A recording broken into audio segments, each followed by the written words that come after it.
competitive starting pay, and a rewarding career outdoors, Bosch Lawn Care has an opportunity for you. Call us now to schedule an interview at 833-243-8288 or visit us online at boschlawn.com. What's up? That's B-A. Oh, no.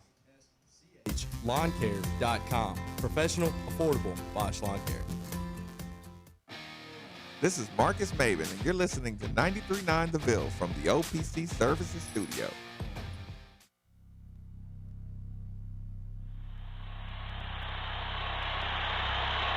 That's his game. They don't get back.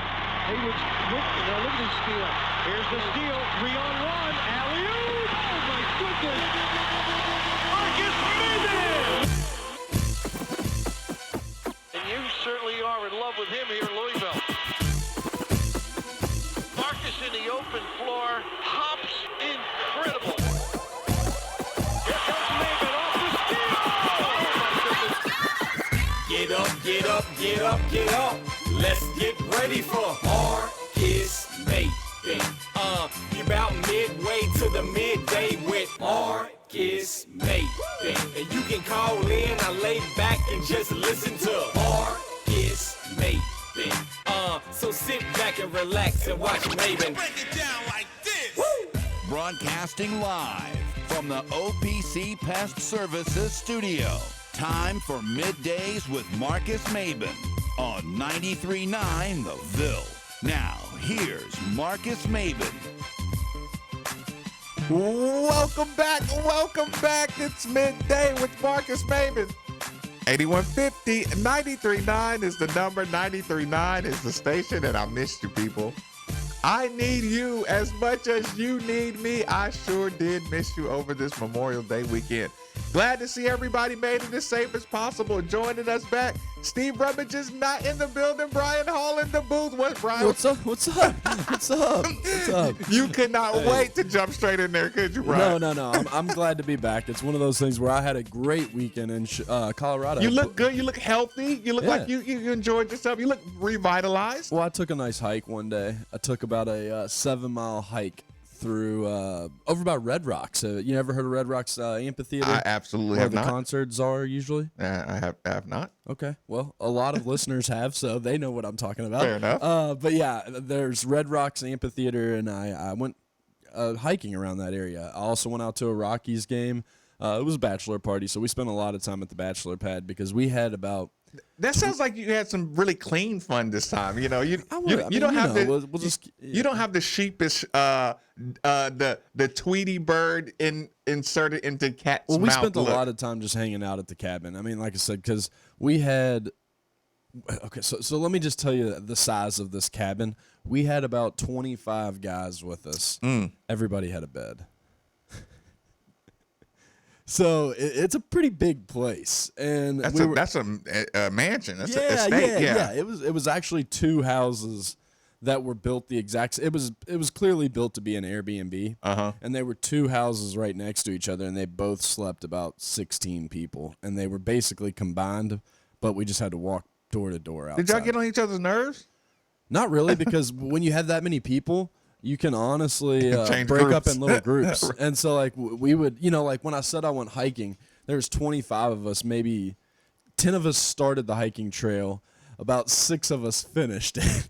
Wait, so did some people just, like, decide to go back early and just, that's enough for me? Yeah, they were just kind of done. Like, we actually, the 7 miles, we were probably out there for a good 3 to 4 hours to get it done. So... yeah, you had to be dedicated. Some of them maybe did turned around about an hour in and made it like a 2-hour trip or something like that. But there were 6 of us that made it the whole way. But overall, good time back. But I did have a terrible flight back last night, and I don't want to be like Diener. But so it's Memorial Day, and obviously the wait lines were crazy out at Denver. So it took me an hour just to get to check in. It wrapped around the building. The United. Is that Denver airport as nice as they say it is? Oh, it's awesome. It's very nice. Were you looking for all the satanic stuff that's supposed to be embedded in? It's not in the airport. It's underneath the airport. Oh, underneath. Oh, okay. No, I wasn't looking for it. The Illuminati stuff that's supposed to be in the Denver airport. Yeah, but look that up, people. Some interesting reads. So we had some crazy delays anyway because we get there After about an hour waiting in line to check in, an hour at TSA, then I get to the plane about 15 minutes early. Were you flying with local radio personalities or something? Yeah, I was. I was with one. But anyways, we get there. They tell us there's a delay because there's a storm coming in and we have to board on the runway. So like, where we actually just go up the steps. Yep. So they're like, we got to wait for the storm to go over. So we wait for the storm to go over. Then we're about to board the plane. They're like, hold on, we can't board yet because we don't have a flight attendant assigned to the flight. So we need to get a flight attendant over here. So then we get the flight attendant. So then we get to, we're behind. So now they're moving us back on the runway. So now we're behind like 20 planes and we're in a line and you can like see them all just The one planes by lined one up. going off. And the pilot comes on and he's like, they're experiencing some delays here at Denver Airport. They're like, we're only using 2 runways today, so we're going to have a little delay. And so we finally get off. We get back to Louisville. We get to the runway, and now they don't have a spot for us because we're like an hour late. So we're waiting for like a terminal to open up. Then Not to land. Yeah, no. So then when we finally get to the terminal, we all get up to get ready to get off, and they're like, we're waiting for a while, and then waiting a little longer, and then the guy comes on and he's like, well, we're having some technical difficulties with the stairs. And he's like, our stairs are broken and we can't get off the plane right now. So those airplanes get stuffy when you land. Yeah. Like I'm like, get me out of here. So we're sitting there for at least 30 minutes just at the terminal because apparently they couldn't figure out how to get the stairs to work. So then they finally just say they're broken. And so they have to bring over temporary stairs for us just to come down. You thought they were going to pull out those emergency slides, didn't you? Yeah, I thought so. I was looking forward to it too. I was going to bounce the whole way down. Right, the bouncy house emergency slides. Yeah, I saw that when they used those recently when they had that big plane catch fire. Did you see the video I that did. Going through Twitter? And they had the 2 bouncy slides basically where like people were just piling out of the plane that was on fire. Yeah, not cool. But anyways, other than that, it was a great trip all the way through and through. Congratulations to Colin Sinnard and Natalie Phelps. They'll be getting married here in middle of July, but they both had their because what So they there's did, still going to be a wedding. Yeah. Oh, there is. Y'all didn't do anything to ruin the chances of the wedding actually happening. Yeah, it was kind of cool how they did it because so they both are from Louisville and moved out to Denver, and they both lived there together. They did their bachelor and bachelorette parties on the same weekend, and everybody just flew out together. Right. The girls went up in the mountains, and they were in Breckenridge, Colorado, and we stayed down in Denver. Fair enough. It was a deal. So it was a good routine. Glad to have you back. Listen, full show. I mean, it's always important that we start the show with relaxing anecdotes about our weekend. And I was going to spend a lot of time talking about how my air condition went out yesterday. Well, that had to be horrible. DFHcompany.com. Visit DFHcompany.com. Do you know what it's like? Did they come out and fix it for you? Do you know what it's like when you don't have air conditioning? No, listen. Was it our man Tony who always comes in here? No, of course I just try to tough it out. You know what I'm saying? But I'm just telling people, if you run into this problem, don't wait. Because I tried to be tough guy. Like, I grew up in South. I'll take care of that tomorrow. Don't mess around with your air conditioning people in the summer. Like, people actually have bad situations happen to them. Visit DFHcompany.com. That was my chance to give them a nice little shout out. So when your air conditioning goes... Because it's hard to stop a train. So you should call DFH at 968-6222 or look them up online at dfhcompany.com. Visit dfhcompany.com for complete program eligibility details, dates, restrictions, subject to credit approval. Do you know I woke up in the middle of the night sweltering? And you know what I did? I repeated the DFH commercial. I didn't even know I knew it by heart. But people, so you don't even need me to print it out. Listen, I'm right. People, when you're maybe it was the extreme stress of summer heat on on my brain that had me. Okay, listen, all the weekend stories are out the way. 8150-939 is the number. 3831-939. Plenty of stuff to get to today. Of course, Steve Rummage on his way, or maybe there already. Pigeon Forge, he'll be out for a little while. Jealous. But right. But here's the thing, people. When you have weekends like this, you're like, Steve, you can call in or you cannot call in. Either way, we're going to have a good time. So we may or may not be getting a call. May not. Listen, whatever. Because here's the thing. I bet he calls majority of the days. What He just can't get away for too long. He has to talk. What happens, people, is we'll start the show like this. The breaking news from today. If you heard me, I was on with Drew Diener around 9:30. You can go check out the podcast. That's some good hot takes. Right. If you want to hear that conversation, or you can just, listen to me now. But here's the thing. I have to reset that conversation. So people who've heard it already, I'm sorry, people who haven't, who only, just can't wait to listen to Middays with Marcus Maben, we got to have a discussion. But before we have the discussion, there's plenty to talk about. We're going to talk about the basketball landscape. We're going to talk about the Ward decision and some new details emerged yesterday afternoon. We're going to talk about the Coach Dan McDonald baseball team. I have an opinion about the selection and the games coming out. Like, we're going to cover the whole gamut of things. But here's the thing. I could not help myself. I was ready to talk basketball today, right up until the tweet goes out that R.J. Hampton. Now, here's the thing. You don't even have to know the name, people. Like, just ride with me here. Breaking news this morning. R.J. Hampton. It doesn't matter if you know him. Top recruit. 5-star recruit. 5-star top recruit. Was deciding between Kansas, Texas Tech. Wasn't Duke in there? And Duke. Duke and Memphis maybe, right? Yeah. Okay. We're just gonna throw Memphis is probably in there. But I'm sure they're in there somewhere. So, but you get the point, people. This is a top recruit. The breaking news to me was the absolute pinnacle of what's been going on in the life of Louisville fan, college basketball fan, college sports altogether, sports period. And it's not the decision itself, it's the leading up to the decision that has been awesome. Now I'm going to do this.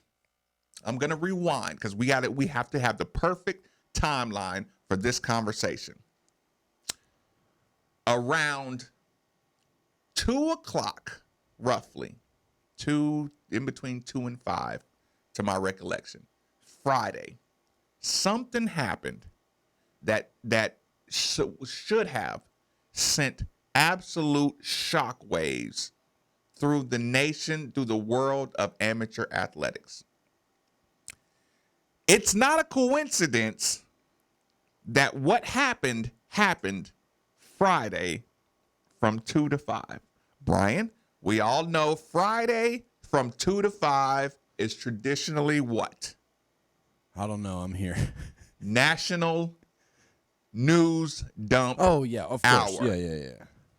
Not only did this news dump take place on Friday, 2 o'clock to 5 o'clock, it happened on Friday, 2 o'clock to 5 o'clock, Memorial Day weekend, people. You're not going to let them forget it, though, right?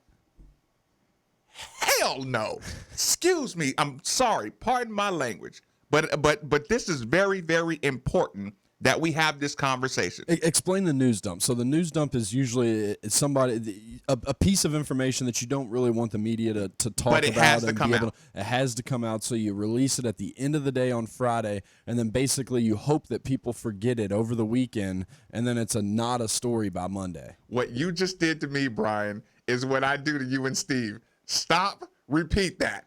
Yeah. And I appreciate that. Because to some people, it may not be clear what that news dump is.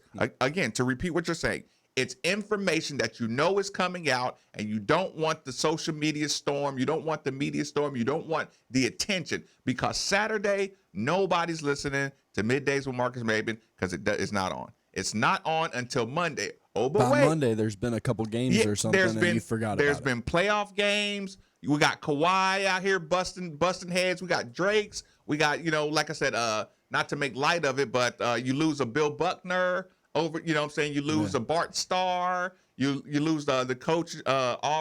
Stories happen within the 70. Yeah, right. The radio broadcaster. Right.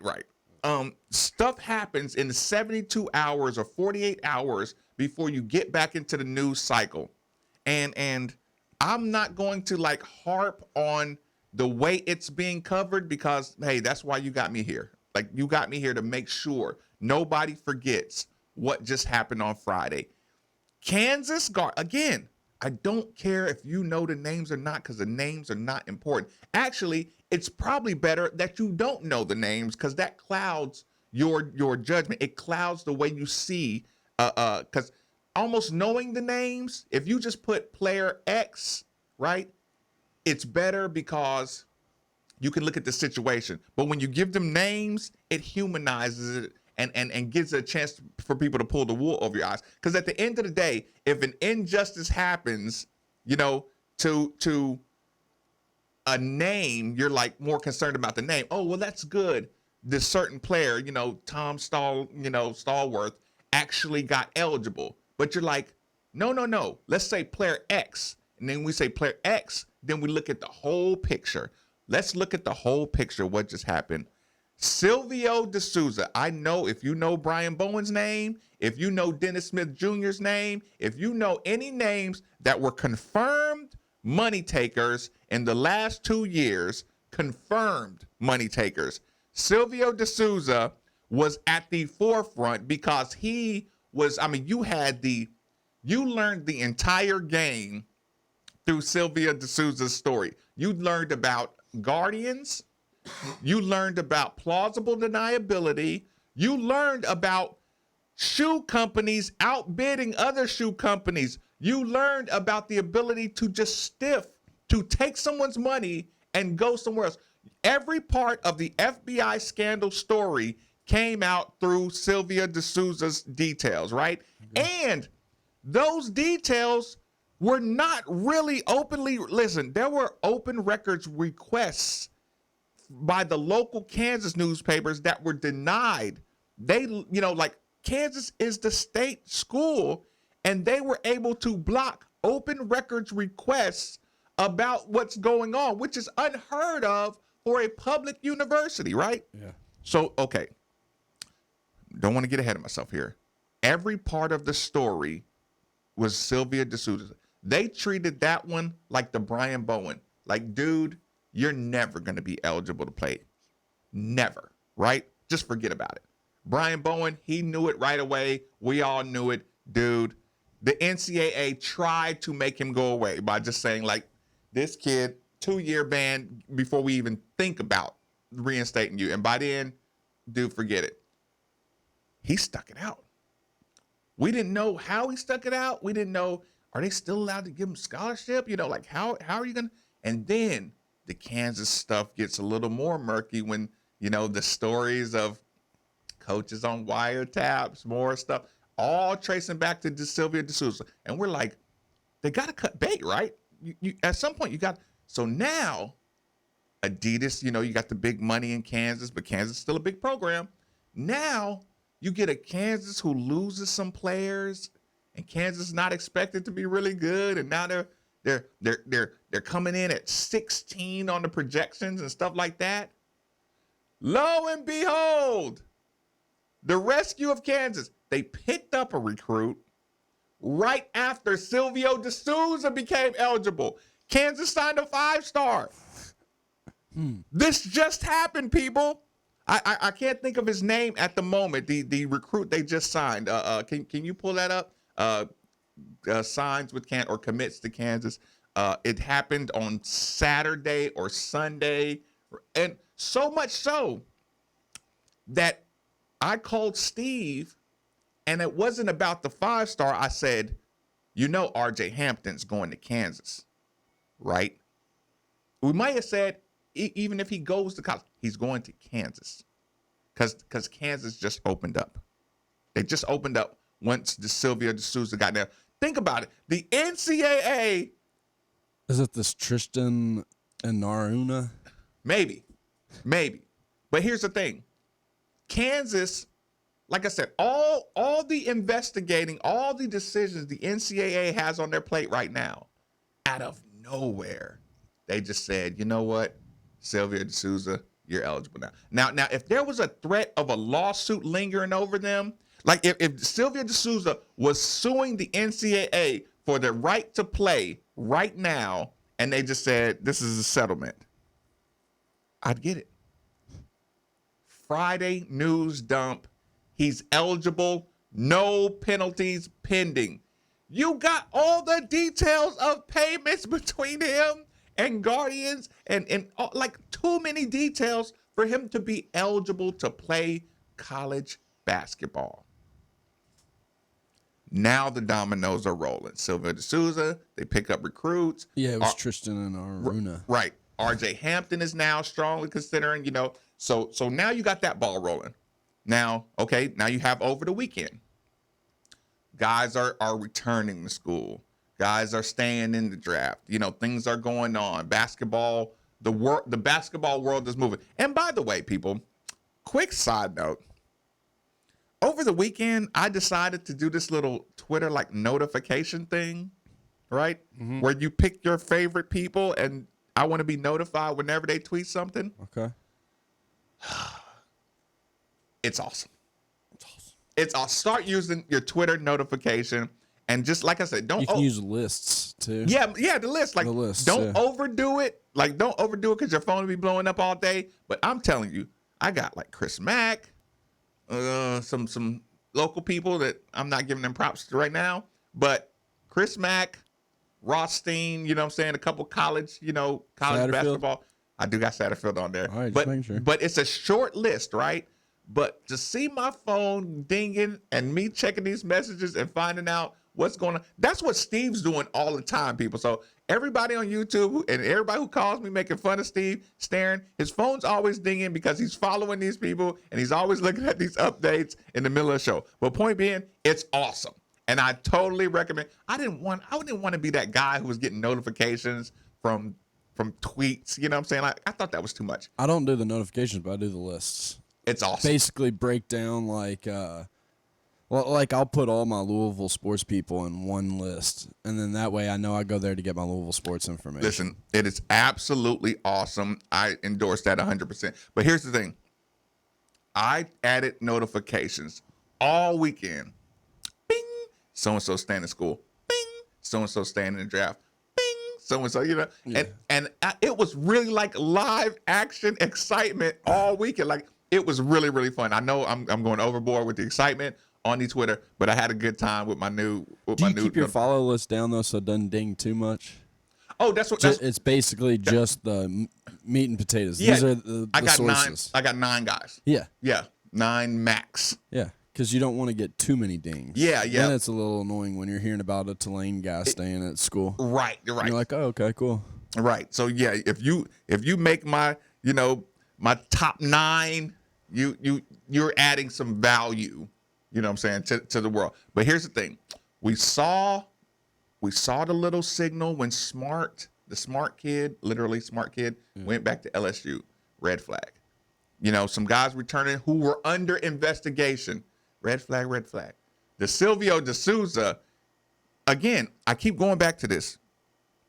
If I'm Luke Hancock, I want all the details of that. If I'm the University of Louisville's legal team right now, and I'm saying legal team, assuming you have some lawyers that are getting prepared for this for this fight just in case, right? I really find it hard to believe that you're just gonna wait and sit back and just wait for some irrational punishment or the pass you think you might get. Either way, Louisville, if there is a legal team that is in preparation, they should be getting all the details of all these. You know what I'm saying? Because this fight is imminent. Okay, so now you get to Monday. You've gotten a lot of people saying they're going back, and meanwhile Louisville still has the Jordan Wara, Stephen Enoch thing, and your teams are getting shaped back out. Bolden for Duke decides that he's ready to start his professional career. Good luck, overseas. Buddy. Overseas? Did you say overseas? No. Yes. Oh, he is already signed overseas? Yeah. He's like, I'm not going to get drafted. I'm just going to go overseas. He's not even going to wait. He's not even going to give it a shot. He's truly giving up. like that is not funny, Brian. Stop laughing. No, seriously. Why wouldn't you at least go be like, oh, I didn't get drafted. Here's the thing. And I'm going to tell y'all right now ahead of time, I'm going to be so mad at Stephen Enoch if like I said, with his upside, if he does something like that, I'll be mad at him. I will be too. I will be personally mad at him. And Pops Enoch, I'm going to be mad at you. Like, when you come back to Louisville, I'm going to yell at you, and then we're going to go have a drink. Yeah. And we're going to get over it. But until I voice my opinion about the decision, I'm going to be mad at you. I want to talk about Enoch, but, man, real quick, Bolden, man, he was one of the top recruits coming out of high school. He was a top five-star guy. Everybody thought he was going to be a top 5 pick in the draft. Now, 3 years down the road, he can hardly get any playing time for Duke, and so he's playing overseas now. You can always grad transfer. Yeah, man, sure. Western It's would Duke. Yeah, see, people never forget that. Like, you should never forget, if you're a starter or if you put in minutes at Duke, every other school will take you. You know what I'm saying? No, honestly, I mean, Louisville probably even take him. And I got to do it. Brian. Oh boy. I know. Oh boy. You made the point. Bring me back if I get way too far off of it. All right. But the RJ Hampton and the Bolden thing is becoming a better option because I was on the Diener show this morning and I made a reference and I'm sure people understood it. It's supply and demand, right? And Bolden is in demand internationally. A Duke player, do you know how, internationally right now, people are trying to build their leagues to match American basketball. Just like MLS soccer is handpicking players from international soccer to be on teams here. Bolden will have a better career overseas than he had at Duke. Because, for sure. Because what you're saying basically is Bolden can go basically anywhere but maybe 5 or 6 schools, and he's going to be seen as a hot commodity. Listen. Or, 8150 939 is the number. I mean, here's where we're going to start getting into the decisions to go overseas in G League and stay in the draft. And all that stuff is going to lead us into the Enoch war part of the conversation. But right now, I want to leave it. I want to leave it like national. So I'm locked in here. I want to leave it national while we're just trying to wrap our arms around the scope of it. Again, all this is going to trace back to the Silvio De Souza situation. Because here's the thing: if I'm Hampton, I want to go to Kansas, right? The negative recruiters against Kansas have assured him that Kansas is going to be in trouble. The negative recruiters that's recruiting against Kansas have assured RJ Hampton that Kansas is going to be in trouble. No doubt. No doubt. I'm surprised more people haven't done this. There's not a school outside of Duke that negative recruiters aren't going to say they're going to get in trouble. Right? Uh-huh. I don't want to go to Texas Tech and play defense all day, but they're good. So, maybe it could be good. But at Texas Tech, you're going to have to buy into the defensive end and the hard play and the sacrifice for the team. Yeah. Kansas, it's going to be fun. They're going to be good, but they might get hammered with this D'Souza thing, right? It wouldn't surprise me if Kansas said, we need this RJ Hampton kid, so we need to get D'Souza eligible right now. We need help. Well, I think it's a thing when you look at it, and it's kind of where I think you're going with this, is that it's a legal way of getting money. Basically, they can go over there, they can make their money for 1 year and then come back and make more money in the NBA, just because at this point with what's going on in the NCAA, why mess with all of the uncertainty? All the uncertainty, because basically all the elite programs have been mentioned to some degree or some level of suspicion. So anywhere you go could potentially get penalized. And you're just like, I don't want to mess with it. I'm just going to go overseas and get paid and come back. The NCAA uncertainty is pushing overseas, is making the value of overseas basketball increase exponentially. Repeat, the uncertainty in NCAA basketball is making the overseas model a more efficient model to work with. Again, it's professional style. And I got asked the question, I get asked the question all the time. well, what would you do coming out of high school? You know, I said, listen, for me, I knew how to not monetize, but I knew how to turn my college experience into beneficial connections and beneficial relationships and stuff like that. A lot of people don't come out of their adolescent years with any appreciation for relationships. I did. So my decision on college would have been based on, you know, what relationships I can build for the next 100 years rather than, you know what I'm saying, than a quick check or something like that. You saw the external benefits in the sense that you can work your way. When you get into a community, like Louisville players are accepted across the city. Whether, you know, former players all live here, and you know you're going to get perks and benefits out of being in a university in a community setting. Listen, it was more important to me than taking money. And yes, people, I could have took money. I could have took money, but like I said, the Louisville environment long term was more important for me in particular. But here's the thing. When we have this argument of what Hampton is doing and what Warrer is doing and what the options are, overseas is a better option, first of all, for money. Second of all, go follow Brian Bowen. Go follow Russ Smith. Go follow Peyton Siva.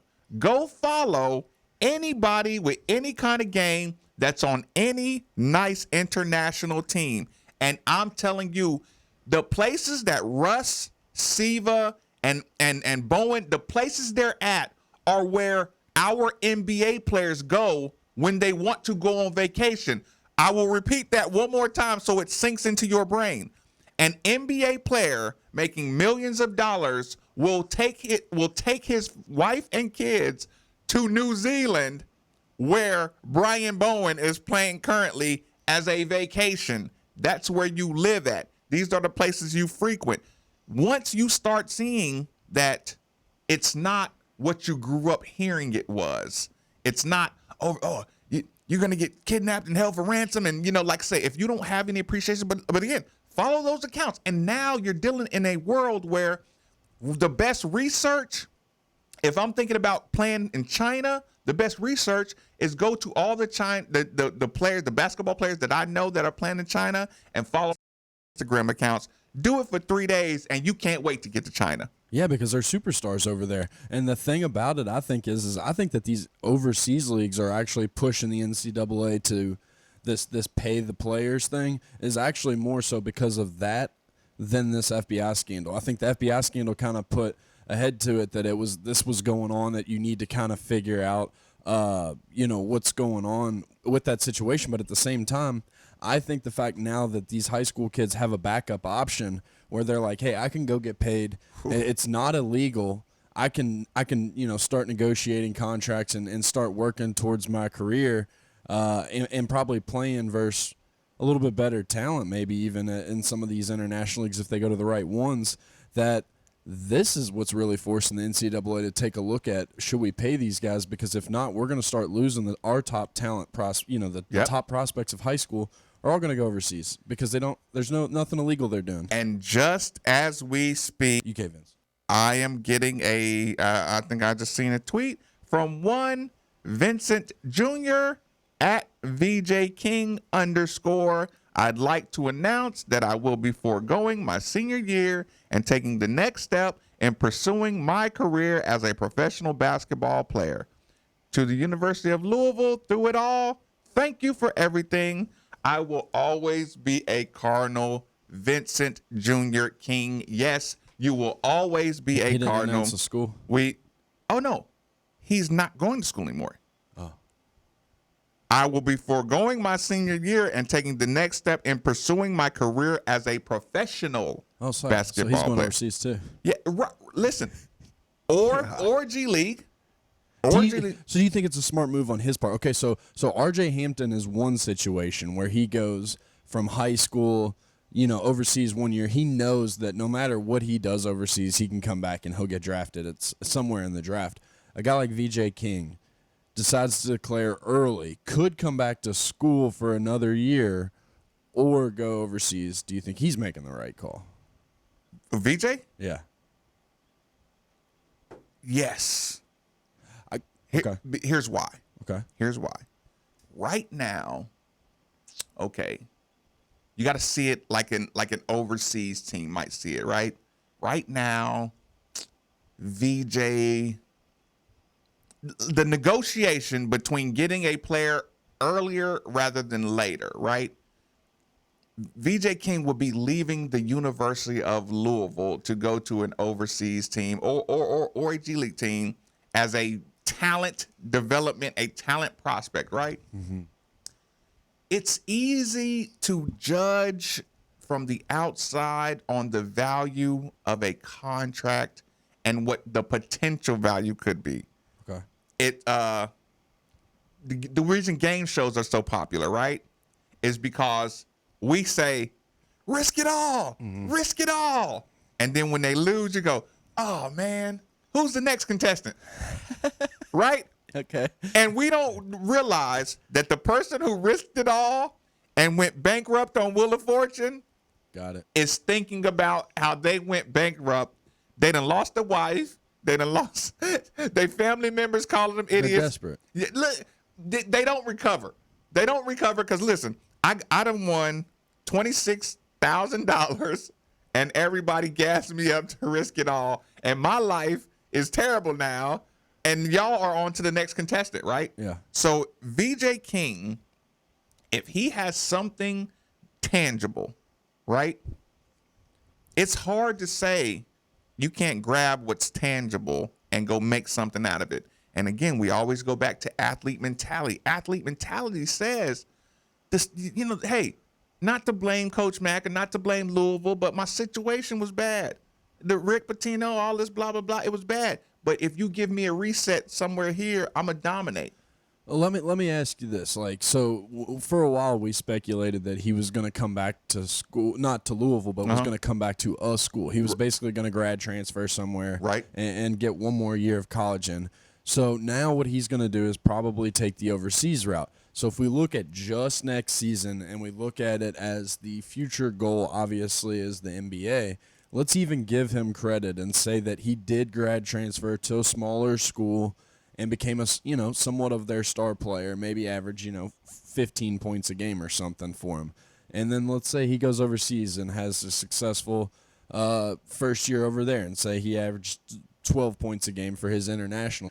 What do you think path-wise, helps his NBA prospect more? Because to me, the McDonald's All-American tag on your name kind of keeps you in the conversation for a while just because the NBA is all about potential. And so they know you have the physical tools to get there at some point.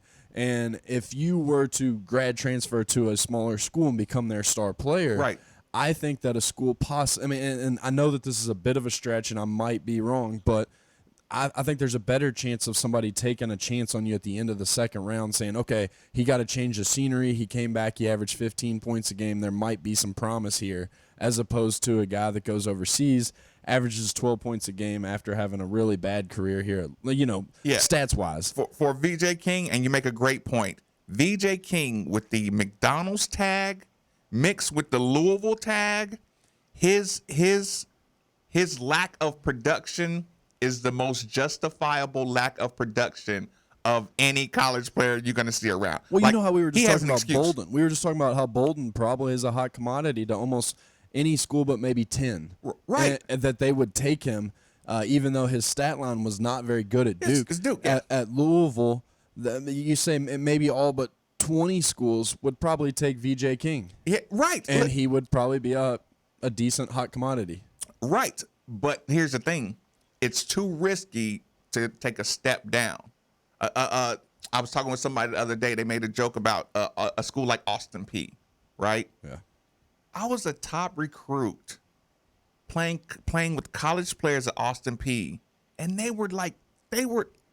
had to play my hardest to be effective there. Like, people don't realize the intensity even at the smaller schools is sometimes larger. The talent's not as good, but the intensity is good. Well, see, like VJ King could probably transfer to a school I mean, it's not worth the risk, though. I would say even like, I would go smaller than this would be more realistic, but he could probably make it as a key reserve for a school like Cincinnati. Point being, Be one of the first guys off the bench. he is going professional, right? He's going professional. Yeah. And I think right now it's a good decision because he still has a chance to have his confidence. He still's an unknown, like you said, with the McDonald's tag and the Louisville tag. They're still intrigued. Yeah, there's still very much, and all you have to do is watch him in the individual workout, and you'll say the same thing I say. If you watch him in individual workouts, which is what he came to Louisville for, he came to Louisville to be with Rick Pitino in the individual workouts. These pro guys are working him out in a pro style individual workout, what supposedly Rick Pitino, was doing, and he looks awesome. Yeah. Like, he looks awesome. So I could see somebody throwing him some money. I could see him making a quick money grab overseas. Again, He'll be able to make money in overseas. if you go to the G League, be careful. Because to me personally, people, the G League is pure savagery. I mean, it's pure savagery. And I was talking about this on the Diener show.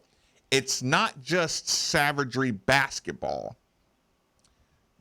You know how, like, sometimes, it's agreed where the coaches or the organizational managers, they want to see who's the toughest of the tough.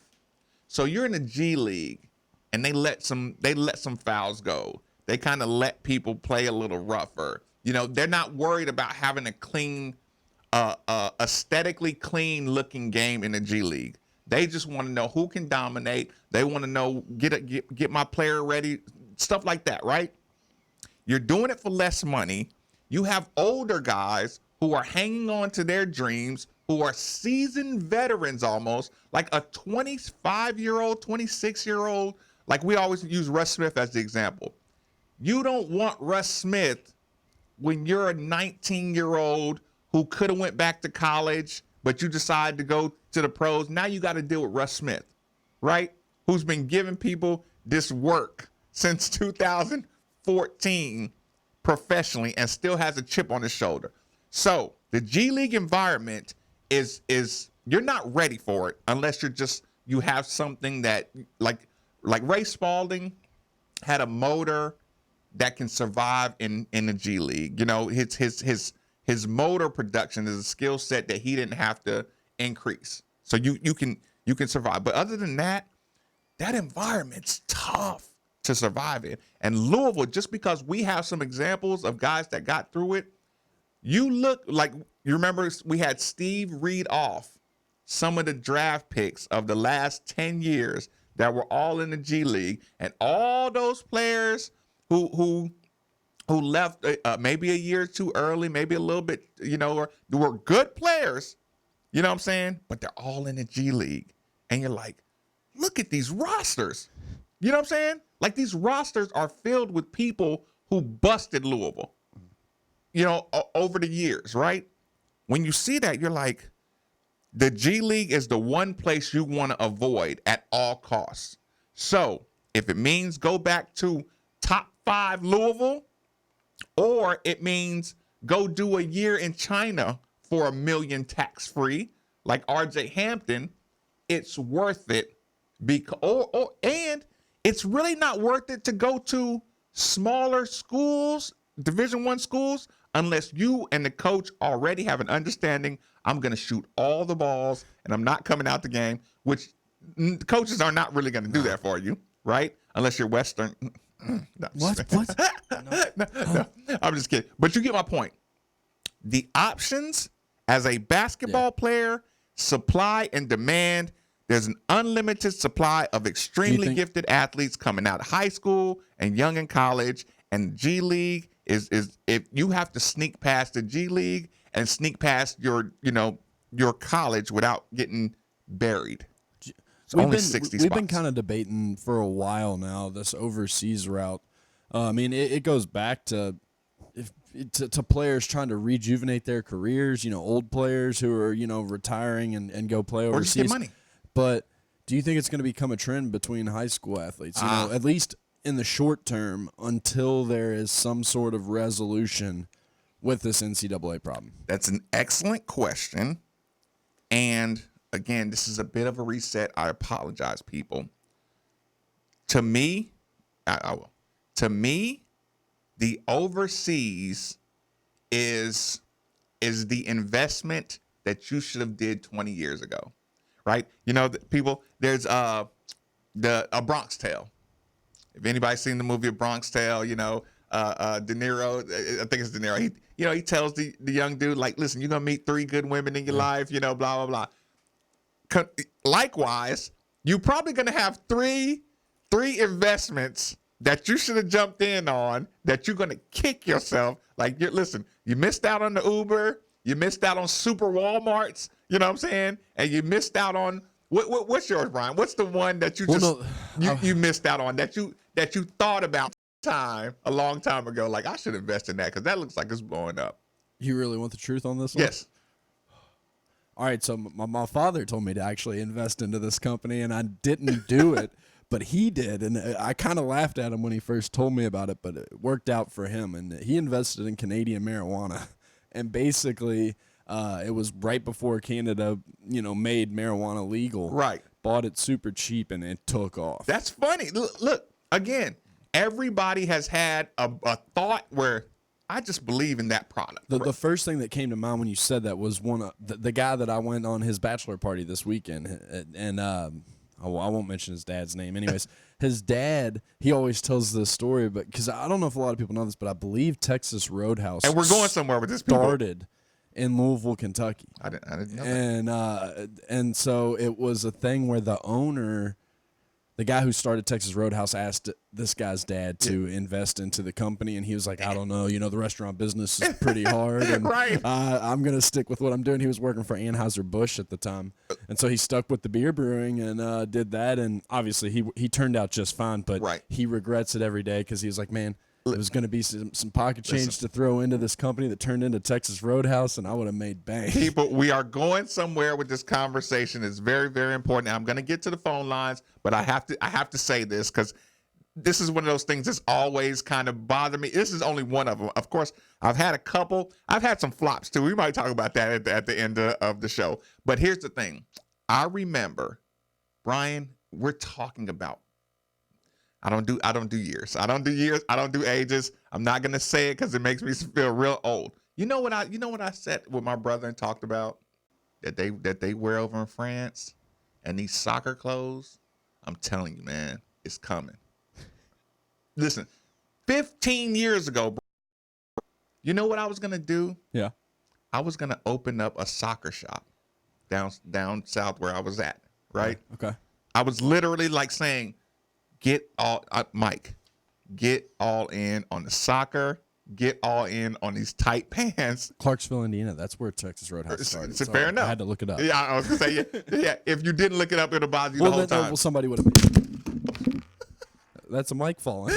That's going to make for great sound later on. You make sure at the 10:53 moment, you get the explosion. This mic is horrible. As Brian Hall's microphone crashing that was down. A pure explosion. It was. But yeah, people, I told my brother, I'm telling you, these skinny clothes, because I was like, so he's a skinny jeans guy. Yeah, no, he wasn't. But I was telling him that in Europe, I'm like, worried it's gonna fall again. Right.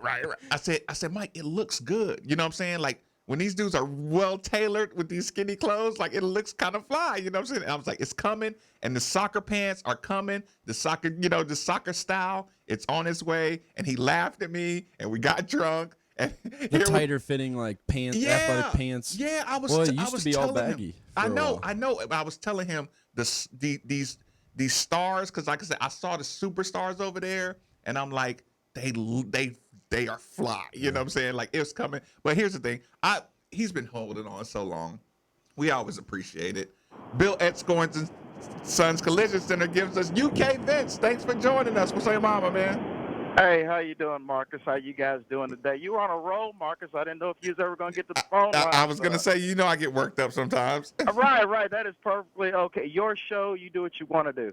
But really quick, the original Texas Roadhouse was Clarksville, Indiana. I worked there a long time ago. Fantastic restaurant. There's a giant, just for your listeners, there's a giant picture inside of the restaurant of a lot of patrons just eating and drinking. In the bottom left-hand corner of that picture, there's a gentleman giving a thumbs up. That is the owner of Texas Roadhouse, and it was Clarksville, Indiana. That's the original. It's on the back of their menu. But nice little tidbit. Yeah, just a tidbit. But getting back to the subject that you were touching on, I just want to throw something out there, and I want you guys to argue against me because I've thought about this for a while, just looking at everything going on with college basketball. Right. In my personal opinion, there is zero, and I mean absolutely zero benefit in playing college basketball if you're a five-star recruit. If you have any whiff of an NBA in you, I don't see any reason whatsoever to go to college. Maybe on a small level, if you're like a guaranteed top three, somebody like Zion Williamson, Anthony Davis, John Wall coming out, maybe for brand creation or to increase your brand. But other than that, if you're a top-notch recruit and the NBA already likes you, then I wouldn't give them any more. There's no way I'd go to college and possibly get exposed.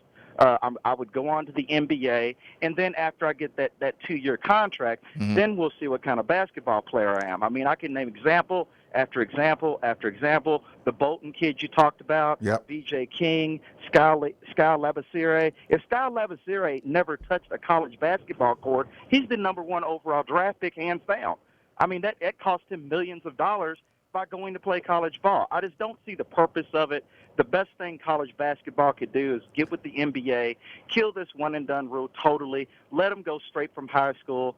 That way, the top players, the players that should be in the NBA that are pros, they go on to the pros. And what you got left is what college basketball should be, guys that are student athletes that possibly have aspirations to go to NBA, but other than that, they're working on a college degree. It would get back to the way it was or the way it should be. But I just don't see any reason whatsoever to play college ball if you're a top-notch recruit, which somebody would argue with me so I can hear some counterpoints. And once again, guys, thanks for taking my call. No, listen, I appreciate the call. Labissiere. Whatever, Labissiere. Labissiere. He's UK great. Vince. He's the best basketball player I've ever seen. UK Vince, listen, if you weren't such a great contributor to the show, I would have absolutely ripped your pronunciation of your player. Oh, that's great. Scal Labissiere. And you're saying what do you say? Labissiere? Labissiere or something. Labissiere, right? Come on. Labissiere. UK Vince, you got to do better with that. Like, I'm sure UK fans were cringing as you were saying his name. You can't be the UK fan and not get the player's name right. Oh, right. But to your point, zero benefit, I disagree. Here's the thing. I see what you're getting at, but here's the thing. Right now, what's going on is called market correction.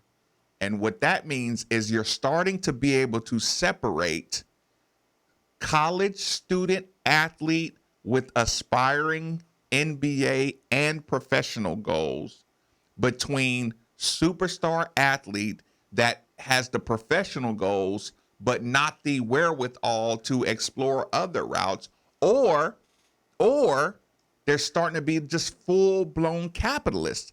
I have a talent. I am wanting to capitalize on my talents. So you're getting genres, individual genres. I am a superstar player that wants to be a capitalist. I am a superstar player. I want to build my brand with at least at less risk possible. A Zion Williamson. Here's what you have to remember. A Zion Williams and his talent, when you go to a Duke and you have R.J. Barrett and Zion Williamson. Zion, R.J. Barrett, and who's the third? Cam Reddish. Cam Reddish, right? People, there is no risk other than injury, right? And injury risk is like the same risk of being a surgeon. Like, you can do something wrong, get sued, and lose your license. Like, you can slip up and make a mistake. Like, stuff can happen in any line of work. But again, International ball is physical. If you, RJ Barrett, and Cam Reddish decide to go to a school together, you can't get exposed. We don't know how good Zion really is or is not because He had to give some of his shots to RJ Barrett and Cam Reddish. not had to, he got to. Yeah. So when his day was off, you didn't even notice. You know why? Because he had the one dunk that made Sports Center. Yeah. So here's the thing. Zion Williamson had 12 points and 6 rebounds, but his 12 points were 2 stupid windmills, right? Mm-hmm. So we think Zion Williamson had a good game. Cam Reddish had 31, and RJ Barrett had 30. Zion Williamson had 12 and 6, but he made the highlights. So here's the thing. There is no risk when you go to some of the programs that have the best players and are going to be on TV doing their thing. The risk is when you're a step down in stupid competition and you're Jones, Tyus Jones. Yeah. You know what I'm saying? Like, his risk is T-Wolf. Be careful where you step. I didn't mean Tyus Jones. I meant his brother. Oh, yeah. Tyus Jones' brother. Jones. What's his name? Trey Jones. Trey Jones. There we go. Sorry about that. Yeah, but Trey, they look just alike. Trey Jones, his risk by coming back to school, like, but he, he's short. He's a guard. It's hard to shine. Reddish, Zion, and Barrett can shine, but they know you got 1 year to shine where there's still just polish, where there's just still a luster on you. So here's the thing. You're separating the capitalists from the market guys. Zion Williamson, again, you laughed at me, people, and I saw the mean things you wrote on Twitter and the mean things you wrote on the text line when I said Zion Williamson not wanting to go to New Orleans, China and international basketball markets will become an option immediately. The reason I talked about the different gambles that you didn't take and you regret is because I knew the NCAA was souring people, and there were good options now, like options that aren't the war stories of being in some terrible country with terrible reputations and stuff like that. No, now there's good options. Again, look at Russ Smith's shoe closet. Look at his Instagram. He is having the time of his life. I mean, he'd rather be in the NBA, but China is a good close second to not being in the NBA if you got to kill 6 months. But like you said, I mean, to answer UK Vince's question, I think that the plus of playing college basketball is, I think, what the media does with college basketball. Yes. And the fact that college basketball gets more exposure than any other league outside of the NBA. Yes. And so basically, you can go overseas, but you can be lost and forgotten. Yes. And it's one of those things where if you're we're mainly only talking about the main marquee players to begin with anyway, because those are the players that have the draft prospects. So do they go overseas or do they stay in college? I would argue that Zion Williamson would have got some pub if he played overseas, but it would not be near. Not Duke pub. I mean, basically, SportsCenter was Zion Williamson highlight reel, and basically we after every game, and it was storylines even on days he didn't play, and so that's the exposure that you get from playing in college basketball. That's the benefit of staying here. We are having so much fun that we totally overran the first hour. We're gonna take a quick commercial break, and we're gonna show how all this stuff starts affecting the University of Louisville. We did the macro of college basketball and the marketing strategies and market correction. I feel like I'm teaching finance today, but we're gonna bring that finance into emotion and local conversation.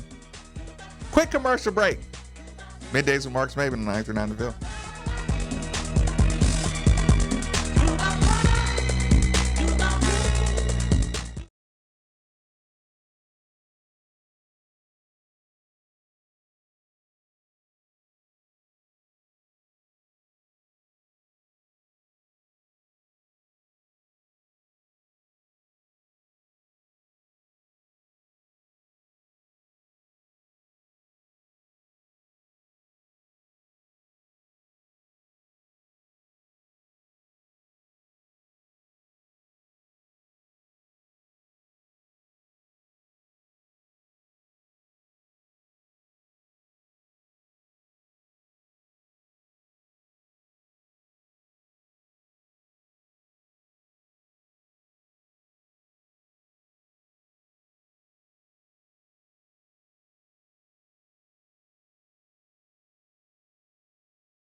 That's free lifetime transferable warranty, best installation in town, quality products, doors, windows, siding, and gutters. They've also been voted most efficient in 2019 and have an A+ Better Business Bureau rating, including all 5-star reviews, which means they're exactly what you've been looking for. So go visit them at 11501 Plantside Drive in Louisville, Kentucky, or call 502-494-0120. Again, that's Windows Plus, so make the call. Great job, Steve. Thank you. Thank you. Thank you. Thank you. Have you been in a car wreck? Insurance companies can be really tough to deal with on your own. I'm Sam Aguiar, and our team is here to help. We have been fortunate enough to represent thousands of people from Kentucky communities, and we would love to speak with you about your potential case. Our team loves what we do. The consultation for you is free, and we don't charge you anything unless we win the case for you. So come be a part of our team. Our phone number is easy, 502-888-8888. 502-888-8888. This is U of L Today with Mark Hebert. People who suffer a traumatic event in their life often develop an eating disorder. The research from U of L after this. It's time to stop putting off your dreams and make them a reality. With loans from Commonwealth Credit Union, someday is today. To learn more about all our amazing loan programs, visit ccuky.org/loans. Commonwealth Credit Union, federally insured by NCUA, Equal Housing Lender. 1 in 5 women struggle with an eating disorder, many of them because they suffered a traumatic event. This is U of L's Irina Vanjula. It's important to not just think about PTSD from like military trauma, war trauma. It also includes things like assault, sexual assault. Vanjula works with Sherry Levinson, who runs U of L's Eating Anxiety Treatment Lab, or EAT Lab. Levinson's team does research on disorders like anorexia nervosa, bulimia nervosa, and binge eating. What we're learning is that oftentimes the eating disorder can serve as a way of coping with the trauma. So I feel really, really bad and distressed, and I'm having these terrible flashbacks, and I don't want to think about these events. So if I starve myself, it actually makes me concentrate more on the starvation and that than it does on this trauma. Knowing that PTSD can cause eating disorders helps find individualized treatments for both, according to Levinson. Research leading to better treatments for our toughest illnesses. We are U of L. An official broadcast partner of the University of Louisville, WLCL Sellersburg is 93.9 The Ville. Time now for an ESPN Louisville Sports Center update. Good morning, Louisville. I'm Brian Hall. The Sports Center update brought to you by Big League Haircuts. Play hard, look good.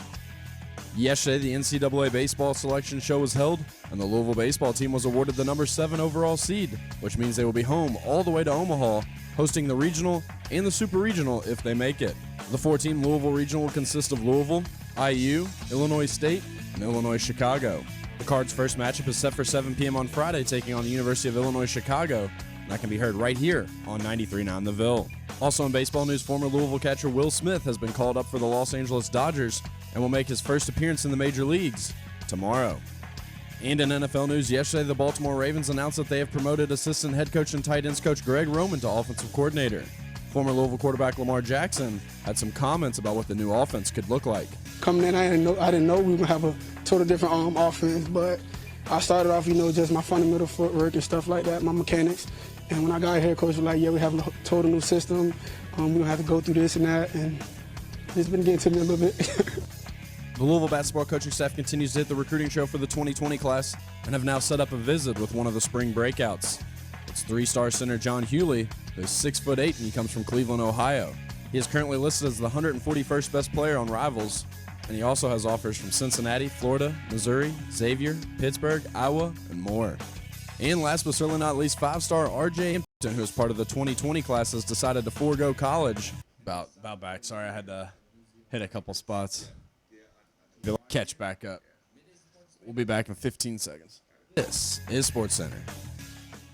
Hey guys, this is not another male enhancement commercial. I'm here to tell you where to get the most delicious wings in Louisville. I'm talking about Wing Zone. I'm talking about 17 amazing flavors delivered right to your door. Wingzone.com. You got it. This is Drew Diener, and you're listening to 93.9 The Ville, live from the OPC Services Studio.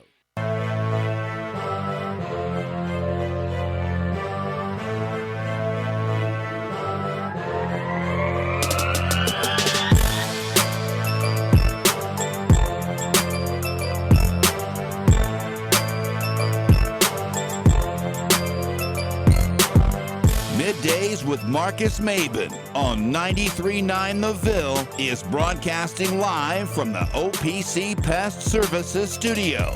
Now, here's Marcus Maben. Welcome back. It's Midday with Marcus Maben, 8150. 93.9 is the number. 93.9 is the station. I'm really happy to be back in the studio. Those 3-day weekends, while you people enjoy the hot summer, beautiful weather, I'm dying to get back into the radio station, in this stuffy radio station, in this cool, no, I wouldn't say stuffy, in this small radio station studio, which is 93.9.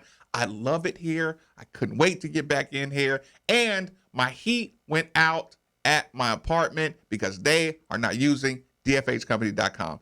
Darn it, but that's okay. That's why I'm so happy to be here today. So people, if you've been listening from the beginning of the hour, I've actually been going about an hour and a half. I joined Drew Diener for the last 30 minutes to kind of talk about the R.J. Hampton and what it means to the scope of college basketball, of college sports. We did the timeline. I wanted to make sure nobody forgot about the Silvio D'Souza, Kansas basketball player who was 10 times more guilty than Brian Bowen ever did, who just got eligible to participate fully for the University of Kansas basketball team, who I might add released this information on Memorial Day Friday, which is the most blatant attempt at a news dump I've ever seen in my life, which also is scary because I'm like, if you're news dumping something like that, it's because you know the shock waves it would send if you did it on a Monday morning, and you knew doing it on Monday morning, you would have a media member saying, what does this mean for places like Louisville? What does this mean for other places? You didn't even want that to be a part of the conversation of anything moving forward, which is scary, which will sit in the back of my mind, but that's neither here nor there. We'll talk about, more of that. But here's the thing. I talked about the national scope of everything.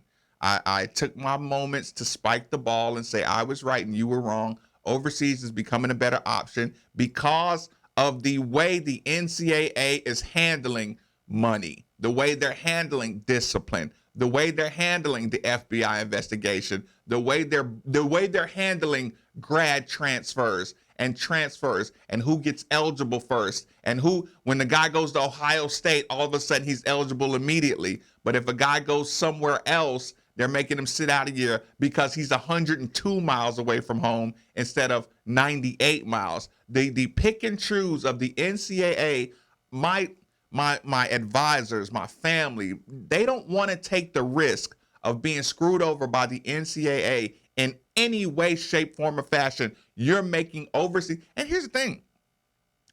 These colleges are taking trips internationally anyway.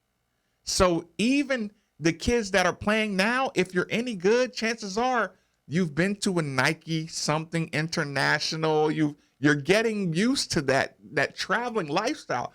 The NCAA is increasingly making everybody comfortable doing other avenues, which is not knocking the NCAA completely, because again, I call it market correction. You're going to find out the different aspects, the different lanes you should take. I have a child who can take advantage of college, of college life, of college development, of college growth. Me, I have a child who can go get it in anywhere on the planet. He can go over to New Zealand and go bust some people and get drafted the next year. Or some kids, this kid can go straight to the league. There are different ways to do it. And again, when you're growing and when people get smarter, the lines start getting a little clearer, which is okay. Now, what we've all been waiting for, What does this all have to do with the University of Louisville? Now, there's different ways to approach it. There's the Wara angle. There's the Enoch angle that we almost jumped off a cliff talking about the Enoch angle earlier. Or we can talk about, I think Rummage just sent me an inbox. One Danielle Lerner tweets out, U of L's Jordan Wara is one of 15 players participating today in BDA Management's Pro Day in LA. His agent tells me Wara will work out for 30 minutes in front of over 100 NBA execs, coaches, scouts, and journalists. Now, I'll just take this one because that's the most recent conversation we got to have. At the end of the hour, I made Brian tell a couple of stories about the idea that you missed on, that was the penny stock that blew up. Brian, I was telling you how I tried to get my brother to buy into the soccer pants and the skinny jeans and all that stuff 15 years ago, and he laughed me out. Like I said, he thought I was drunk. I wasn't drunk. I knew what I was talking about. I saw it overseas. The superstars look clean. I knew it was going to grow. One other thing, the other idea that I was going to have, I was going to do it in Louisville. Ask any friend that knew me. I was putting out feelers, right? Yeah. Sports management camps. Sports management camps. And you know what my justification was? Everybody thinks they can make it. Everybody thinks they're good enough. What would that camp entail? No, let me just tell you, because I'm intrigued. This has something to do with this Jordan Wara conversation. Okay. This is exactly what I was going to do 15 years ago. I knew coaches. I knew agents. I knew scouts, right? My Rolodex, I was gonna fly them in myself. If you can get 10 scouts in a room, right? Think about this. If you can get 2 NBA scouts and 8 overseas scouts, right, in a gym for a 8-hour period, any times between 8 hours, right, or a certain time, and you put it out to the public who thinks they can play basketball, and you say there's a $200 application fee, you just made $40,000. You send out flyers to all the VJ Kings and Stephen Enochs and Boldens, all the guys who are thinking about testing waters but may not get drafted. If you send these flyers out to individually all the juniors and seniors, right, who are thinking about testing the waters, and it's $200 to work out in front of 8 scouts. This could be a $80,000 job overseas. And even if the scouts just like 3 guys, yeah. Everybody pays for the opportunity to play in front of scouts. It's one of the most valuable things in basketball, right? Yeah. And I was gonna do it. Like, I was gonna use my own money to say, hey, I can get you in here. I'm gonna charge these dudes on the back end, right? And it was gonna work. Yeah. That was my idea a long time ago. The thing that I'm telling that story. This is 50. Somebody stole your idea? No. This is okay. Theirs is a much more advanced version of what I was talking about. BDA Management Pro Day. I have players, that may or may not be on the radar, but they want to get on the summer league team. They want to move up their stock. They want to do. So what I do is use all my contacts and get some scouts and get some execs in the gym, and I got 15 players that I'm representing that might go back to school or they just need some feedback, right? Yeah. I don't know how many real decision makers are in here. I don't know if the other people they saw are real stale, but maybe you go in here and you see Jordan work out, with some other guys and say, so can we still do this idea? I know, right? I'm just wondering. No, that's a fact. Listen, that's one of those ideas that's chewing at. I'm up for making money. I know it's been chewing at me since that time because I knew there's no shortage of people that are willing to give up something for an opportunity. Yeah. Opportunity costs money. most of the time. That's why we love being in this radio station, because we know there is so much opportunity in here every day that we get that we go home disgusted at ourselves for not taking advantage of more of the opportunities that radio. And listen, advertisers who choose to wait and not call me or not call your favorite radio station and then advertise, you're wasting some serious opportunity. You know how many people are looking at YouTube right now? You know the Geico commercial, 15 seconds, because they 15 minutes or more in your life. 15-second commercials, and you have everybody who's listening. You have the YouTube channel people. By the way, people, I did turn the camera today to show the window. So right now on YouTube, you can see all the people. Oh, I know. I saw Jack wandering around over there. Intern Crean. You can see everybody, but like all the characters in the 93.9 studios or the ESPN Louisville studios, you can see them all walk right by the window. I did have fun. Look, good job, Steve. That's a picture of the bullpen. Right. The bullpen that we speak of. That's where a lot of the producing goes. I purposely moved the camera so you can see all the characters walking by. But point being, let's get back to the Jordan Ward part of this conversation. He's working out in front of execs. He's working out in front of, coaches, scouts, Does that scare you a little bit? Journalists. Because this is a good opportunity for him. It's what you want to see Louisville players do, but at the same time, you don't want him to get that one real good workout in front of all these guys and be like, I'm gone, see ya. Yes, but no. Yes, but no, because I overthink everything. And it's fun for me to overthink it because I know what y'all are thinking. And I know what Jordan's thinking. And I know what the execs are thinking. And I like the mathematical equation of psychology of these moments. That's why Drew Diener called me in to do a show, because he knew this stuff is right up my alley. Now, here's the thing. Had I not saw what I saw yesterday, I would be like, this may be a problem. But here's the thing. It's not your traditional workout. BDA Management's pro day. Now, nothing against their pro day.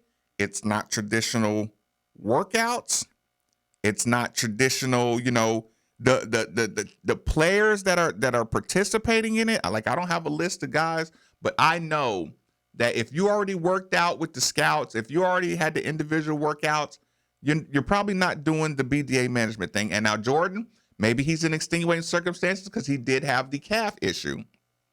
But if I'm Jordan and I thought, I thought I was kind of locked into a situation, I wouldn't practice I wouldn't play in that.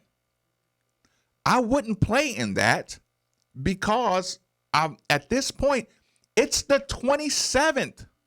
It is the 27th of May. Last decisions have to be made by the 29th. This is a back end workout. So here's the thing. While I'm not discrediting it because I'm all for different opportunities to play in front of scouts and things like that. Just like the Louisville Pro Day, it was awesome. All those things are great. But ride with me on this one, people. I had a moment yesterday. And this is a total Marcus observation. Make fun of me in 2 days if I'm wrong. Get on my Twitter, laugh at me, tell me you don't know what you're talking about, Marcus. You were reading way too much into things. But just tell me if you agree with this. You can psychoanalyze your children with these kind of techniques, right? I mean, it's just, to me, it's fun. So here's what's going on. Well, hold on. Here's what's going on. We have some very privileged listeners to our station. And so when you talk about somebody, sometimes their parents might be listening. And I just wanted to let you know that Mr. Enoch is listening right now. He's working. But that Stephen is at the LaGuardia Airport right now. But that he can't go any further. He wanted to correct one thing. He's not 22 until September. So he's only 21 right now. That's number one. Did I ever say he was 22? I don't know. Yeah, that was something Steve. that Mr. Enoch wanted to correct. That's good. And then he said he doesn't have any information, one way or the other, but he says he's looking forward to next season at Louisville. Yeah. That's all he said. And he left it at that. Okay. He said, we're looking forward to a good year next year at Louisville. You know what that means? That was his way of saying first round and second rounds on you, Marcus, when I get back in town. Because I did open the show with saying, if Stephen Enoch went the route of Marquise Bolden, we're going to fight. Now, he also passed along a number that I'm supposed to pass along to you, so that if you ever want to have him on to talk about it, he'd be more than willing to. This is awesome. I love my job. People, the stuff, I couldn't pay for this kind of advertisement. Right, Brian? I agree. We're sitting here talking about Stephen Enoch going pro, and his dad calls in to give us the word of what's going on. Now, does anybody else have access like that? I think not. I don't know. I absolutely think not. But I will get that number. Shout out to Pops Enoch. It looks like we're not going to have to fight. I would call that breaking news, but I don't want to put words in their mouth. No. I don't think he was trying to, I think he was trying to put it that he's pretty confident that Steven will be with Louisville, but he's not going to tell you one way or another. But he said he's looking forward to the season regardless. Breaking news, people. Decisions has been made. Run with that story. No, because if he was going to break the news, then he would have asked to gone Listen, on where's himself. all the hot takers that are going to steal my content and run it on their show? Or do we want to take it a different way? Maybe he's just excited because Enoch's a Cardinal for life. Even if he goes plays overseas, he's still going to be excited. Are the people going to steal this information and give me credit? Not until you get the word from the mouth. They should give you credit because you actually broke the story on Middays with Marcus Maben. You heard it here first. That Stephen Enoch's dad is looking forward to next basketball season. I love breaking stories because I'm forward to next season at Louisville. Tell Mark, we're really journalists here. I seen him walking by. But okay, so here's the thing. Golly, you shook me up. I lost my train of thought. Sorry, it was important news. I wanted to get that out there. We were not often you get cool guests like that to call. That's a fact. Can we get him on tomorrow? We're going to get him on very, very soon. But here's the thing. The Jordan Wara Pro Day. You can read into it, or you asked me the question. Does that worry? Right? Yeah. And I said it would have. The reason I said it would have, because the psychoanalyzing time, right? Yesterday, Brian, Jordan Wara, and people, I don't care what you say, I do social media. And I read into social media because it's fun for me, and I'm usually right. And I told everybody, I think you were on break, I said, laugh at me, make jokes about me, tweet at me if I'm wrong on this one. Okay. Jordan Wara yesterday Instagram tweeted, I don't know which social media platform it went across my face. Decisions ... What does that make you think? I don't know. I'm tweeting at Marcus Maven right now about how he's wrong. I'm not even gonna wait. I'm just gonna go straight to it. No, Jordan Wara decisions. It means that he listen. Black screen, bold font, white letters. Decisions ... What do you think when you see that coming off his wall? I think that there is a lot more of a debate here than people think. I think that a lot of Louisville fans have just kind of, I think half of the fan base has foregone that he's coming back just automatically, and then the other half say that he's gone. No, leave it at Jordan.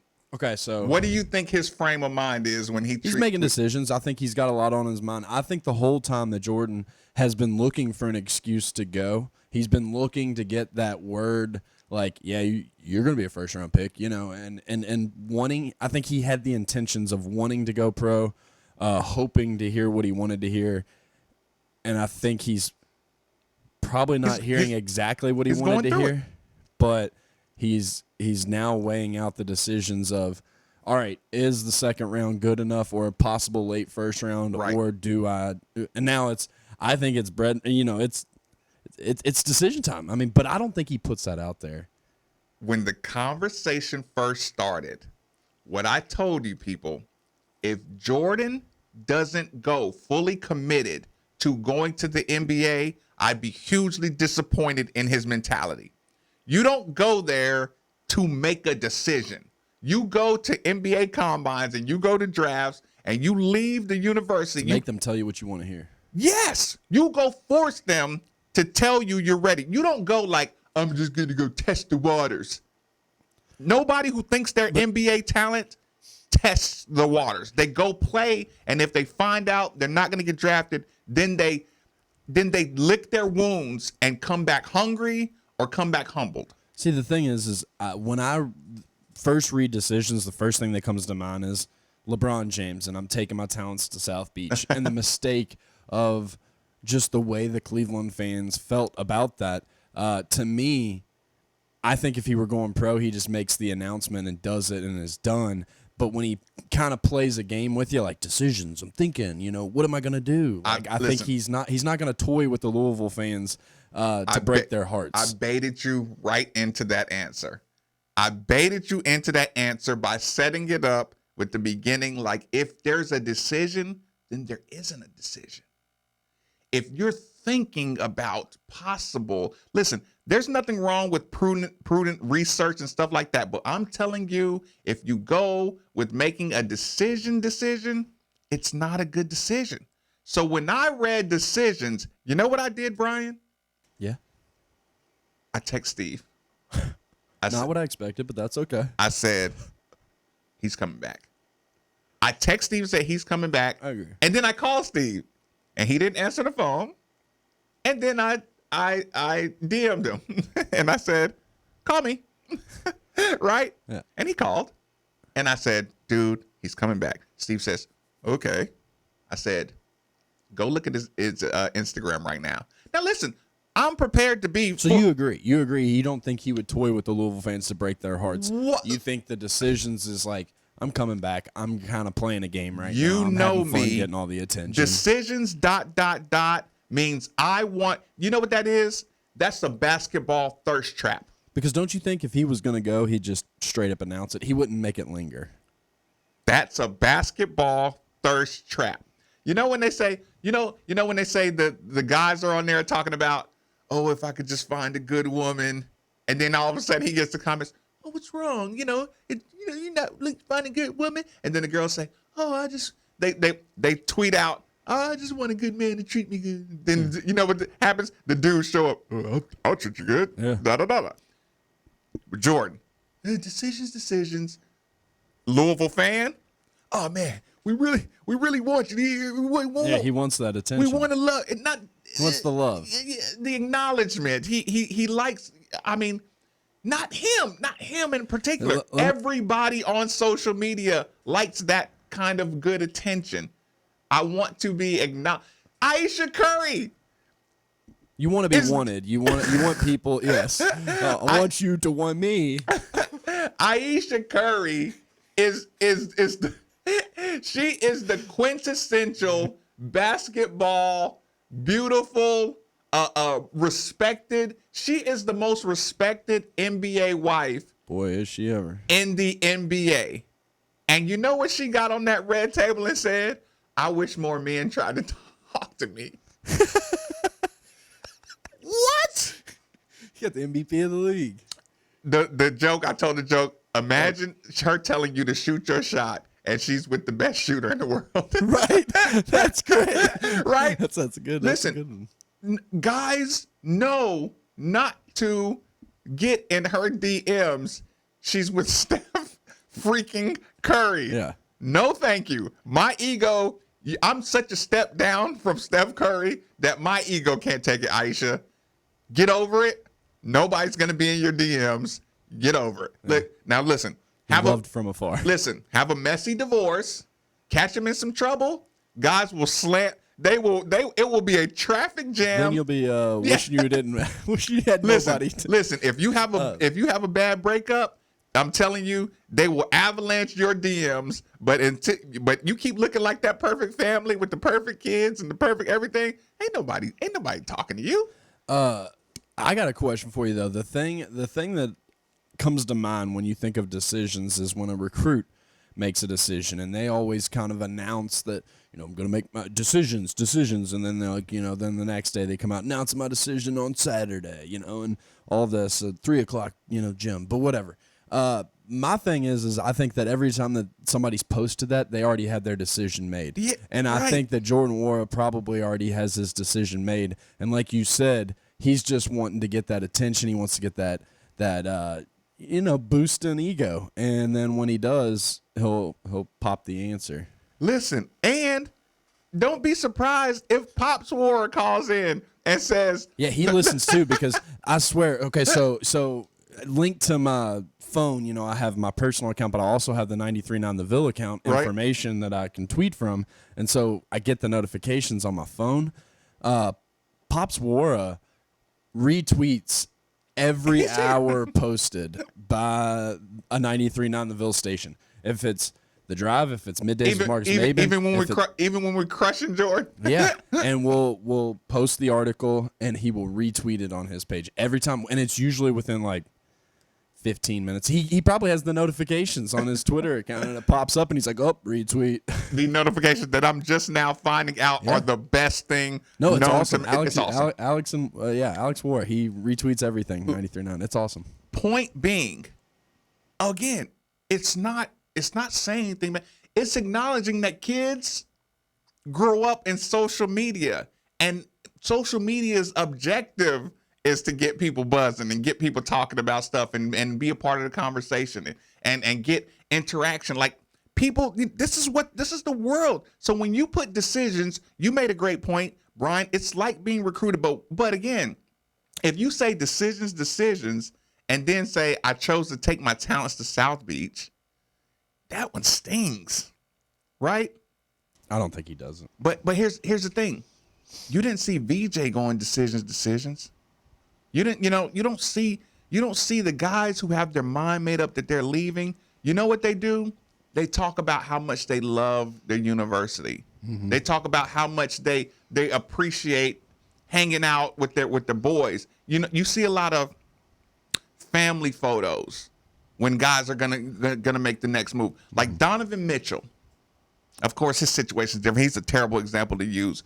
But if you look at guys who have made the decision, it's always like psychoanalytically, there's always a lot of family photos or who they're doing this for or who they feel like is going to be proud of them. Like, like everybody has a drive, a support system. When you're leaving, you do thanks, Mom, for everything. Yeah. Thanks, Dad, for everything. My little bro who looks up to me, who really is pushing me, who's my inspiration. Exactly what VJ King did. He doesn't have like a fan base that he's trying to appease because he's not going anywhere. So he doesn't have the next support group. He's still relying on the Louisville fan base. So whatever he portrays publicly is directed towards that fan base. So his has all been, thank you, I'm moving on. Right. Where Wars is like, decisions, what am I going to do? Right.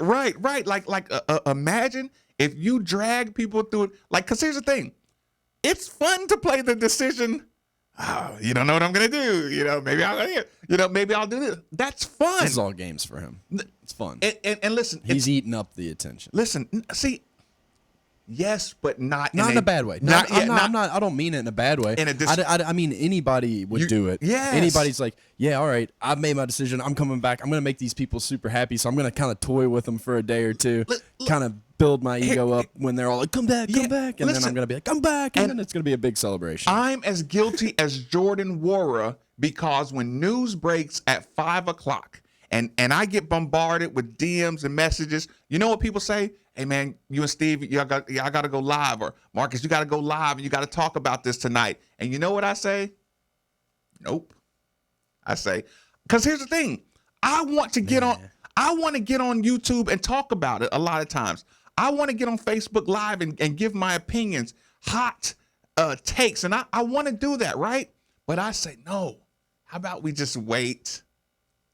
How about we just wait till 10 o'clock tomorrow, right? And it kills me to wait till 10 o'clock tomorrow. You got to build the suspense. Listen, I know, right? So I'm just as guilty. And you know what I'll do? I'll do exactly what Jordan did. And I'll go to Twitter and I'll go to Instagram and I'll say, Man, I can't wait to talk. Look, look, how crazy am I going to be about this? Well, here's the thing, whatever. Because you have your listeners, your hardcore listeners that are going to listen no matter what, and you're going to turn around and probably make some of the same points that you made on your video last night at 10 o'clock. So you might as well just make them all come at once. And listen, when stuff goes down, gather around, children. Listen, the Uncle Marcus has a story to tell. The rival fan bases bombard me with what does he have to say about this, right? And if I just gave it out, it wouldn't be any fun. So Jordan, while I'm saying that Jordan's kind of having fun with this in a good way, because I do it. I do it, and if you were a high school recruit or if you were a college player, you would do it. So I'm just saying I could be totally wrong, but when I see that decisions, I would say, here's the thing: if I'm his family or something, and I knew he was leaving, I'd say, son, don't do that. Well, there's nobody waiting on the other side for the decision because there's no NBA scout sitting there being like, can't wait for this decision. Yeah. I want to know real bad if Jordan Ward is coming or not. When we're talking about an end of the first round, beginning of the second round prospect. So like, who's on the other end if you say yes? Listen, I'm not waiting for your call. I'm the one. Look, don't call me. I'll call you if I'm going to take you to my team. Yeah. So the decision's only gets one fan base. NBA scout, if they're sitting on their heels that much, then they would have already given the kid a guarantee, and it would have made him made the decision for him. Right. And if you had said guarantee already, I really don't think you would be participating in this workout unless you feel like your injury really stopped you from showing them what you got, and you just this really is his last effort, probably. I mean, it's the 27th. I'm gonna do this workout. I'm gonna see what happens, and then after that, it's But I mean, yeah, doesn't he have to make a decision by the end of this month? It's the 27th. Is it by Friday? Isn't it the end of this month? Here, I'll look it up. No. He has two. Wait. You're asking about the draft or? I'm talking about when he has to decide if he's in the or out of the draft. He has 48 hours. Yeah, it's 2 days. Yeah, 29th. So we're gonna know in the next 2 days. Yes. Yeah, that's what. Right. And if you're working out in an open combine that's not an NBA sanctioned combine thing or not with the individual team, it leads me to believe that, you know what I'm saying, that either again, two things. Either you didn't get a chance to really show what you can do, before while your calf was healing, or you're just taking advantage of playing basketball in front of some scouts. Do you think Pops Enoch was kind of maybe making an announcement that's going to be announced later today? I keep saying the 27th. Thank you, Texter. I was going to say that was yesterday. It's the 20, because you know what? I said it like 10 times to Steve. Because you're still a Memorial weekend? No. Right? Yesterday, I said it to Steve over and over and over again. I was like, Steve, do you realize it's the 27th? Like, dude's got to make a decision here. So thank you. Texas. It's about the 29th, so it's one day. Why am I getting bombarded with it's the 28th, dumbass? Yeah, because you kept saying it. You said it like 3 or 4 times. I know. It's okay. But do you think Pops Enoch is just, given the statement that's going to be given later today or tomorrow? Don't break the news. I'm just saying decisions got to be made.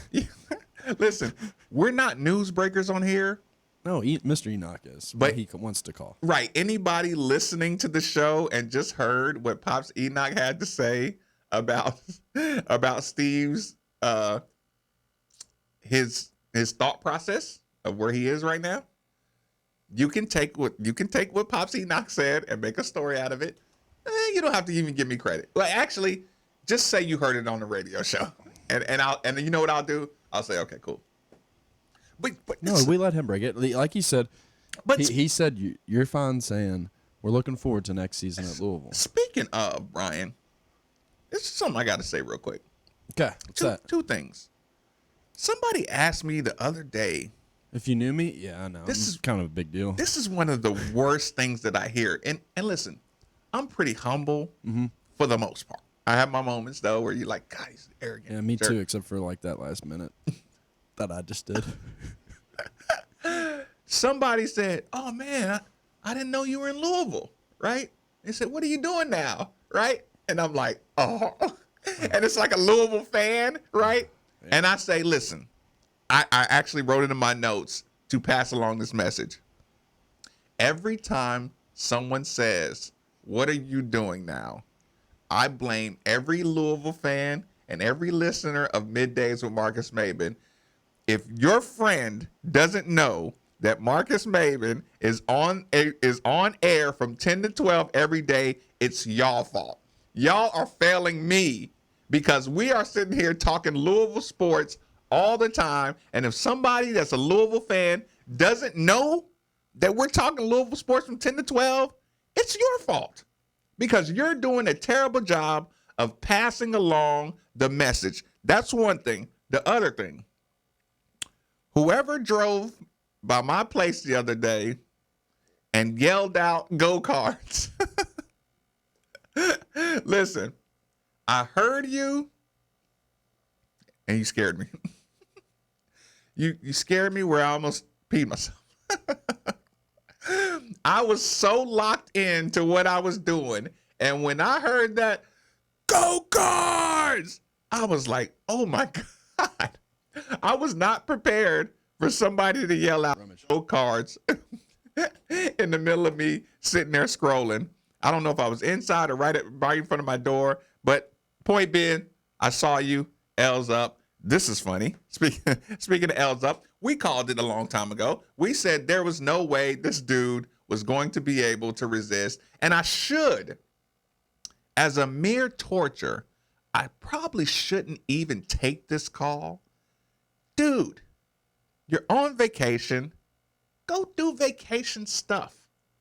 Don't call in to Middays with Marcus Maben trying to get your 2 and 3. No, I'm just kidding. Our guy, Bill Edscorns and Sons Collision Center provides what you've been waiting for. Steve Rummage, what's going on, my man? Dude, look, here's the thing. I'm not calling in with any analysis or anything like that, but we went in a gas station. What did Steve Enoch's dad say? I didn't hear it. I've been listening to this whole stupid show, and it's been great, and you've been talking about all this stuff, and we went into the gas station. I come out, I turn on the phone, and you're like, oh, my God, top score. I'm like, what did he say? And then you keep like, Brian, don't say it. Brian, don't say it. And I'm like, no, say it. For the love of God, say it. What did he say? Steve Rummage, we appreciate the call. Steve, you're on vacation. Go be on vacation. Do me a favor.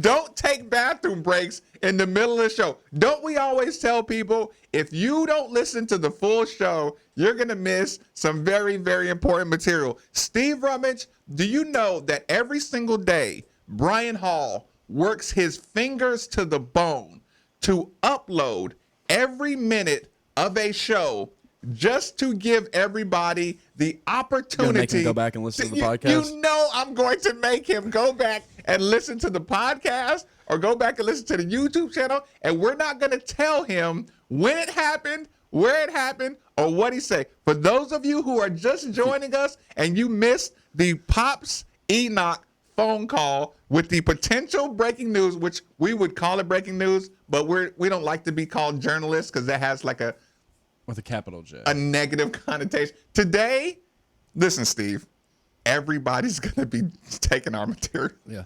So, Steve, you can go back to ESPN Louisville on SoundCloud, or you can go to 93.9 The Ville and click the podcast, Middays with Marcus Maben. It'll be posted hour by hour, hour 1, hour 2. The news broke in hour 1. We don't know. Don't tell him when the stuff broke. Actually, I don't know. I think it was, and it might not have been hour 1. Texter. You think we didn't hang up that phone? We absolutely. There's a phone ringing. Should I answer? Yeah, absolutely, you should answer it. Listen, I don't think that's going to be Rummage because listen, Rummage won't respond well to that, and he knows that. Listen, people, Steve knows that there is no chance that I'm going to let him get an answer to that question on air. Like that can't happen. He knows that the torture of him missing that story, that breaking story, it's just so worth it. It is so worth it. Now, listen, this is a real phone call. This is not Steve Rummage who missed the breaking news. Texters are giving me a real hard time right now. Texters, did I make the right decision? Was that the right decision? Because listen, all the listeners like to stick through it, and we have a code. We have a code of conduct here. Texters, what do you think? I'm getting support. Bill Escorns and Sons Conditioner gives us softball dad Dustin. Thanks for joining us on 93.9. Fire away, my man. Maven, what's up? Chilling. Hey, what kind of cologne do you wear? You know those questions. We don't do ages. I don't share my colognes. Man, I got to tell you, that Enoch thing is awesome. I cannot wait for Steve to listen in later on to get that info. Sucks about that injury though, right? I don't know. I don't know the injury you speak of. I'm just baiting Steve. Listen, that's a good troll call, softball dad Dustin, but we don't do the I word on this show. You know that. We don't do ages. We don't do the I word when we're talking about Louisville, of course. And we don't do repeat breaking stories when the parents of the most important players on the team call in and clarify things. Brian, I think it's time for you to play us on out of here, people. That was a fun show. Again, 3-day weekends. I'm glad you made it back safe. I'm happy to be here. I'm glad Brian Hall made it back safe. Steve is getting up the road safe. The texters, thank you for making me feel like I made the right decision. Steve's probably dying. Look, my phone's probably blowing up right now. I'm getting alerts. People, get on Twitter, do the alerts. Bill Escorns and Sons Collision Center. Call them for all your auto repair needs. Windows Plus. This is the time of year. DFH Heating and Cooling. Don't mess around, people, because one night without your air conditioning working is absolutely miserable. Trust me, I know. That was my night last night. I need the AC fixed immediately. As always, 8150 939 is the number. 3831 939 is the text line. YouTube channel, we are made for the Ville. Had a lot of fun today. Congratulations, Dan McDonald, baseball team, number 7 seed. I should have talked about it more. I wanted to talk about the golf clap when the announcement came out. I heard Drew talking about it. Oh, no. All I do is win, no matter I'll take it. I'll take that. People, this has been a very, very fun show.